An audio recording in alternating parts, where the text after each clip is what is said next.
We suffer a rising flood of habitual problems. Decayed education, denied medicine, defunct investment, destroyed security, delayed and derailed retirement. Why do we suffer a rising flood of problems? Why? Because we vote for the same habitual politicians. We re-elect incumbents 95 to 98% of the time. Jesse Ventura calls incumbents professional politicians. This insults the word professional, which comes from the Latin for better speaking, fess. If incumbents spoke better, we'd have better education, better health care, better retirement.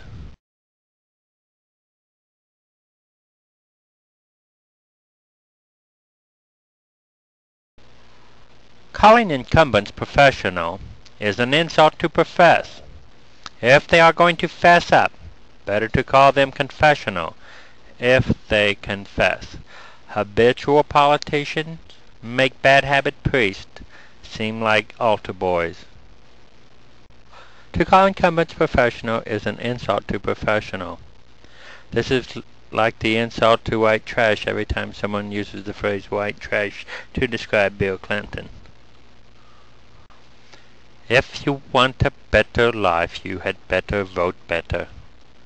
Incumbents are habitual politicians because incumbents habitually waste our taxes. Incumbents habitually lie to us. Incumbents habitually destroy the American dream. This graph has a second meaning. It is a graph of graft. It also implies how the incumbents repay campaign contributors with tax or business privileges that take money from the average person. Mark Twain said, "We have the best Congress that money can buy. One fails oneself if one does not ask what it costs average Americans when we have a bought Congress. For each $1 of political donation, at the state level, payback is $500 to $2,500, $1,000 minimum. At the federal level, payback is $5,000, $50,000 minimum.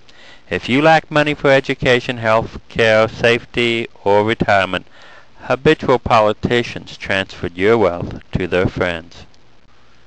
Incumbents are America's habitual offenders. In times of habitual problems, the only thing worse than not voting is voting for habitual politicians. The thieving robbers or the robbing thieves.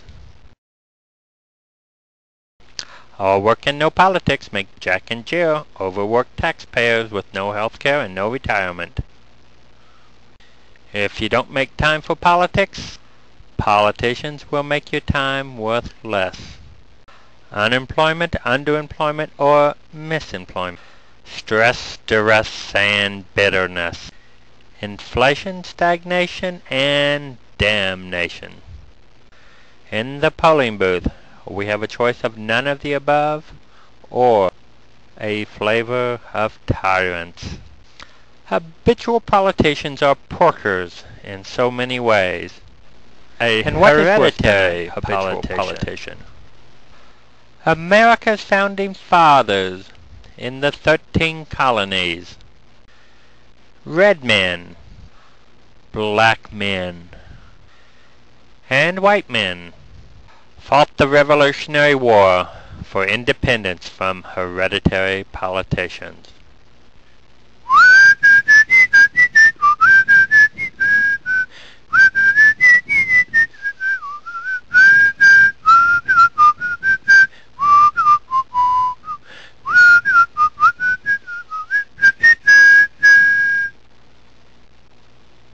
Like habitual politicians, the corruption of hereditary politicians leads to floods of problems.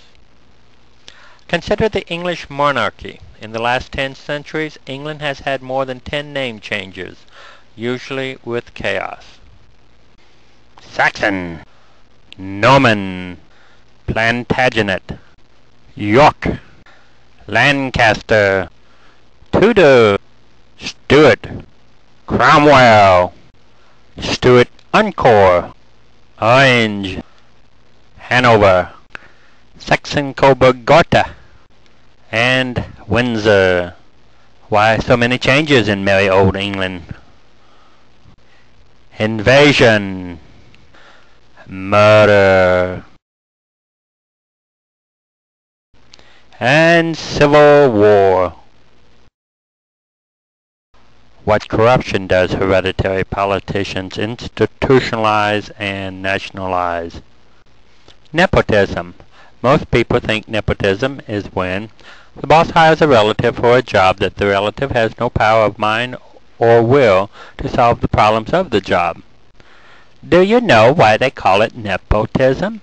Nepotism is Latin for no power, not potent, nepotism. As a rule throughout history, the boss hired the son of his brother or sister. That is why that male relative is named after nepotism. Nephew. Nepotism isn't just a boy thing. Consider the sad state of democracy in Alaska. What is worse than a hereditary politician? The clear answer can be found in the 2000 long before the first primary vote was cast in the year 2000. Both Al Gore and George W. Bush were anointed princes of their political parties in the year 1999. Not only did our votes not count in electing the final winner, but the American voter had no voice in selecting the candidates. Like Florida, the primaries were a farce and a fraud, an insult to the essence of democracy, and a waste of time and money.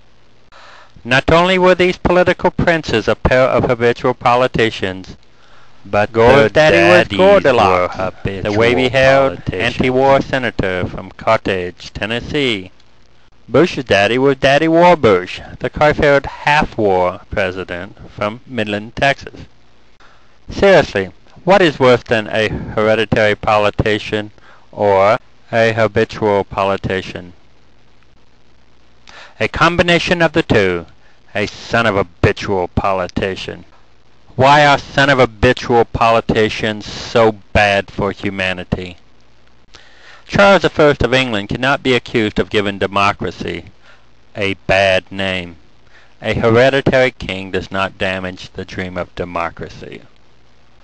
Habitual politicians who use and abuse the flag of democracy spoils our faith in democracy. But a son of a habitual politician wraps himself in the flag of democracy and soils the fabric of democracy with each dirty deed like deep doo-doo on diapers.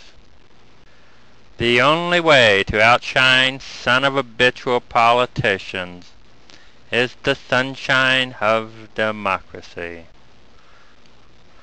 To end the flood of problems in our lives, we must use the tools of better democracy to end the reign of son of habitual politicians. Then we will have the money and time for education, safety, health care, and retirement. God bless America. God damn the habitual politicians.